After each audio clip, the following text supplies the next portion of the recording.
Quer duplicar o valor da sua assinatura? Agora assinar o Observador dá acesso a todos os conteúdos e benefícios e ainda há uma anuidade ACP Bronze grátis. Terá vantagens que vão desde plano de saúde gratuito a descontos em combustível. Esta é uma assinatura que vale por duas. Assine hoje em observador.pt com 45% de desconto. Da equipa médica.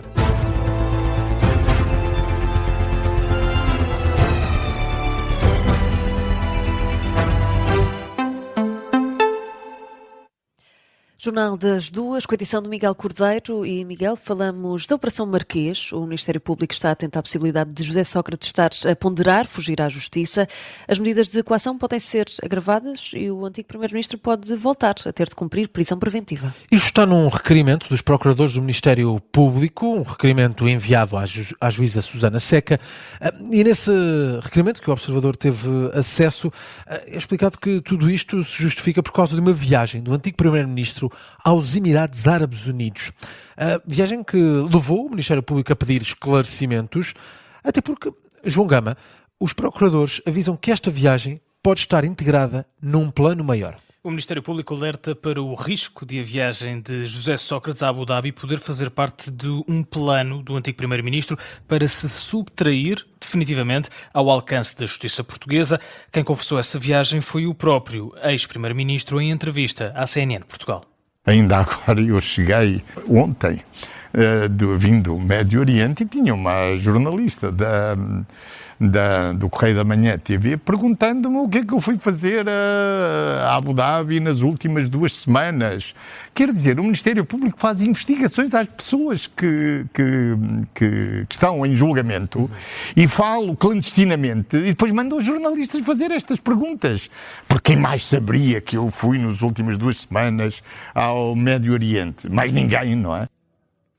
O antigo Primeiro-Ministro continua sujeito à medida de coação mínima, o termo de identidade e residência, que é muito claro nas restrições de circulação, ou seja, o arguido não pode mudar de residência ou ausentar-se por mais de 5 dias sem comunicar à Justiça. Entretanto, as medidas de coação de José Sócrates podem ser agravadas e, no limite, o ex-Primeiro-Ministro pode voltar a ser detido. Todas as medidas são possíveis e aqui incluem-se medidas como a proibição de sair para o estrangeiro e sim a prisão domiciliária ou até a prisão preventiva. Os procuradores do Ministério Público dizem que os esclarecimentos podem ser obtidos de 2 formas, ou através do próprio José Sócrates ou através das entidades que controlam as fronteiras ou o tráfego aeroportuário. Assim, pedem a Susana Seca para notificar José Sócrates para prestar esclarecimentos. Ao Tribunal pedem que seja enviado um ofício à Aeroportos e à Unidade de Coordenação de Fronteiras e Estrangeiros. Situação a envolver a Operação Marquês, em destaque nesta edição das Duas. Seguimos de imediato, em direto, até ao Hospital de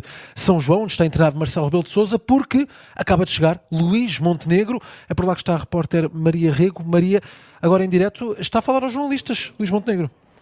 Precisamente vamos ouvir as palavras do Primeiro-Ministro. Mas a vida da José Pedro Aguiar Branco, pensávamos até que viriam juntos, primeiro tínhamos essa deve estar a chegar. Estamos a ouvir neste momento. Clarificação do que se tem falado, da eventual substituição do Presidente em funções. Há aqui também um ato simbólico de virem os dois juntos visitar aqui. Estamos a acompanhar a chegada de Luís Montenegro ao Hospital de São João. Vamos ouvir o Primeiro-Ministro. Eu sei é que quer eu, quer o Sr. Presidente da Assembleia da República, estamos naturalmente muito em convergência e em união de pensamento e de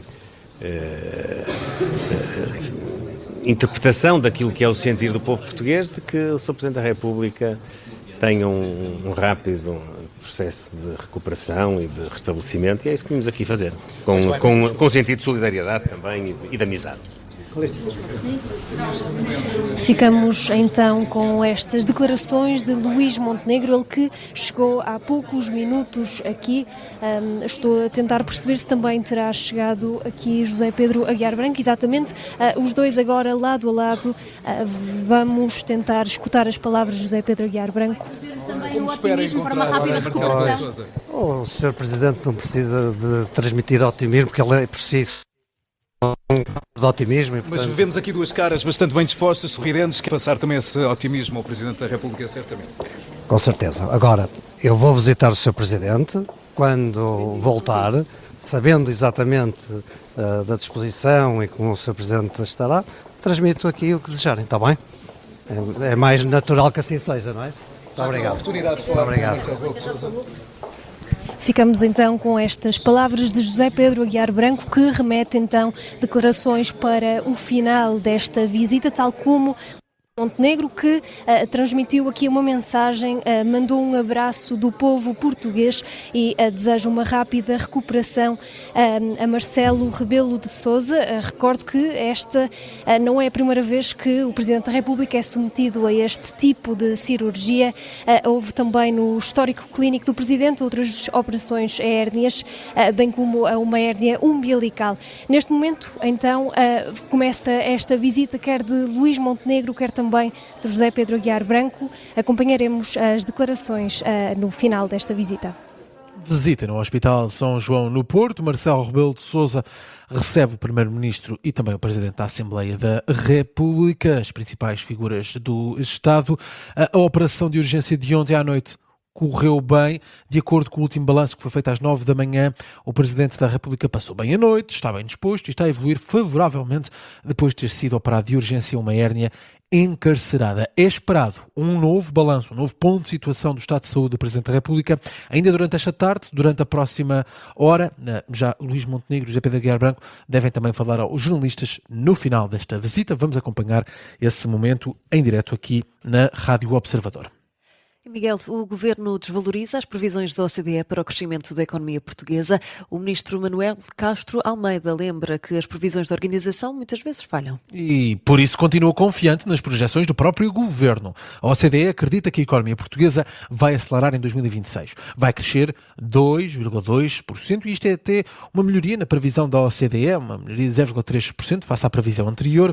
Ainda assim, diz a OCDE que em 2025 a estimativa não está ainda alinhada com as expectativas do Governo. O Ministro da Economia diz que sabe bem que previsões vai escolher quando encara o ano 2025. Previsões são previsões. As previsões da OCDE têm-se enganado muitas vezes, aliás, a maior parte das vezes. Eu devo dizer que continuo a confiar nas previsões do Governo. A previsão que a OCDE agora faz, se fosse ao contrário, era bem pior. Se dissesse que a economia ia crescer menos, diz que vai crescer mais. Agora, a questão do controle do déficit é uma questão que está muito mais dependente da posição do Ministro das Finanças e do Governo. Portanto, eu continuo confiante. Se fosse ao contrário, era muito pior. Castro Almeida, em declarações aos jornalistas no final de um fórum dedicado à descentralização e às políticas de coesão, declarações captadas pela RTP. Em termos de saldo orçamental, a OCDE espera o regresso aos déficits em 2026 e em 2027 e piora as projeções de excedente para este ano e também para os próximos 2. E Miguel, os trabalhadores da Auto Europa aprovaram uma moção de apoio à greve geral de 11 de dezembro.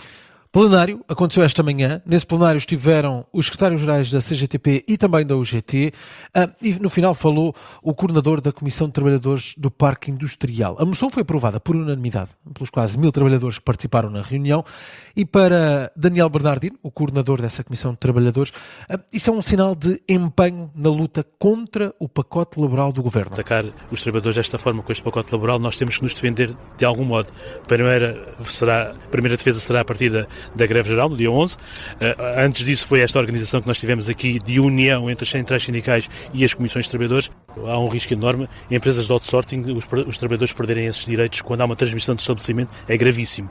Nós já tivemos aqui alguns exemplos e os trabalhadores conseguiram assegurar esses direitos. Depois temos a questão de a pessoa de ser despedida e não haver a reintegração. É do mais grave que podemos ter para quem trabalha. Daniel Bernardino, coordenador da Comissão de Trabalhadores do Parque Industrial, declarações aos jornalistas no final do plenário que aconteceu esta manhã. Na altura falou também o coordenador da CGTP, quis dizer que o Governo está a apresentar um pacote laboral profundamente negativo para o mundo do trabalho. Já o secretário-geral da UGT, Mário Mourão, considera a proposta do Governo de alteração das leis laborais como um retrocesso civilizacional que quer precarizar ainda mais quem trabalha. E no dia da greve geral a TAP vai operar com base em serviços mínimos acordados com os sindicatos. Um esclarecimento que é feito depois do Jornal de Negócios ter avançado que a companhia aérea estava a bloquear a compra de viagens para 11 de dezembro. A fonte oficial da TAP diz agora que a empresa não vai atuar com base em expectativas, mas sim nos serviços mínimos que forem acordados. Miguel, do Executivo da Câmara Municipal de Lisboa prevê um orçamento de mais de 1.300 milhões de euros para o próximo ano e apela à responsabilidade dos partidos de oposição para garantir estabilidade. Este é o primeiro orçamento do novo mandato de Carlos Moedas à frente do Executivo da capital. Foi apresentado hoje pelo número 2 da autarquia, Gonçalo Reis, responsável pela pasta das finanças. O vice-presidente da Câmara Municipal de Lisboa fala de um orçamento equilibrado e passa agora a bola à oposição. Nós cabe-nos apresentar, e fizemos-lo rapidamente, um bom orçamento, e para além do orçamento, boas políticas e bem suportadas, foi o que fizemos e esperamos a responsabilidade depois dos vários grupos. Dialogamos com todos, já houve o direito da oposição, conversámos com todos, reunimos os propósitos de todos e achamos sinceramente que temos todas as condições para fazer aprovar este orçamento sem sobressalto, sem impasse. O orçamento de cerca de 1.345 milhões de euros é inferior ao que estava previsto para o último ano, mas é superior ao que foi executado. Na prática, Carlos Moedas só precisa de abstenção de um vereador da oposição para garantir esta aprovação. Está previsto um aumento de 30% no investimento. Miguel, vamos ainda a outros temas em destaque. A ex-vice-presidente da Comissão Europeia, Federica Mogherini, foi detida hoje por suspeitas de corrupção. De acordo com a agência Lusa, a também atual reitora da Universidade da Europa, é uma das 3 pessoas detidas durante buscas que foram realizadas em Bruxelas. Bruges e em Bruxelas, na Bélgica. Recordo que Federica Mogherini foi a alta representante da União Europeia para os negócios estrangeiros e política de segurança entre 2014 e 2019. O Ministério Público pediu hoje uma pena de entre 8 e 18 anos de prisão para o ex-vice-presidente da Câmara Municipal de Gaia, Patrocínio Azevedo, em causa suspeitas de corrupção no processo da Operação Babel. Para além de pena de prisão, o Ministério Público defende que Patrocínio Azevedo deve ficar proibido de exercer funções durante 6 anos. O ex-vice-presidente da Câmara Municipal de Gaia esteve em prisão preventiva durante cerca de 23 meses e é um dos 16 arguidos da Operação Babel, relacionada com a alegada viciação e violação das normas de licenciamento urbanístico em Vila Nova de Gaia. Está feito o Jornal das 2, com a edição de Miguel Cordeiro.